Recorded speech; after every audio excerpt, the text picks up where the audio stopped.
Vlogging অত্যন্ত গুরুত্বপূর্ণ একটা পেশা বর্তমানে এবং অত্যন্ত লাক্সারি এবং সুন্দর একটা পেশা ধরা হয়, যেটা কিনা ইউটিউবিং অর্থাৎ ইউটিউবিংয়ের একটা পার্ট হচ্ছে ভ্লগিং বা ট্রাভেল ভ্লগ। এই যে ট্রাভেল ভ্লগিং আপনি হয়তো বা দেখছেন যে অনেকে ট্রাভেল ভ্লগিং করছে, লাখ লাখ টাকা কামাচ্ছে। দেখুন, travel vlogging is not easy. ঠিক আছে, আপনাকে অবশ্যই মনে রাখতে হবে যে ট্রাভেল ভ্লগিং করতে গেলে আপনাকে তিনটা জিনিস তো আপনার মাস্ট লাগবে। এক হচ্ছে যথেষ্ট পরিমাণ পরিশ্রমী হতে হবে, নাম্বার ওয়ান। নাম্বার টু হচ্ছে আপনাকে যথেষ্ট পরিমাণ সৃজনশীল বা ক্রিয়েটিভ হতে হবে। নাম্বার তিন হচ্ছে আপনাকে যথেষ্ট পরিমাণ ভদ্র হতে হবে। কারণ কি জানেন, আপনি যখন ট্রাভেল ভ্লগ করবেন আপনার পেছন দিয়ে অনেকে অনেক কিছু বলবে। এটা বাঙালি আমাদের একটা অভ্যেস। কালকেও আমি এক জায়গায় গিয়ে ভিডিও করছিলাম, তো একজন মানুষ মজা নিচ্ছিলেন আমার সাথে।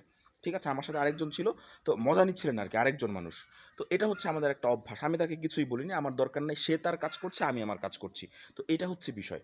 আপনি ট্রাভেল ব্লগিং বা ইউটিউবিং এই জিনিসগুলো দিন দিন অনেক লাক্সারি মনে করা হচ্ছে।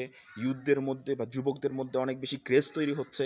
দেখুন, ক্রেজ তৈরি হয়ে আপনি কিচ্ছু করতে পারবেন না। আপনি যখন এখানে বছরকে বছর সময় দিয়ে ফেলবেন আর আপনি একটি টাকাও ইনকাম করতে পারবেন না, তখন কিন্তু আপনার মাথা খারাপ হয়ে যাবে।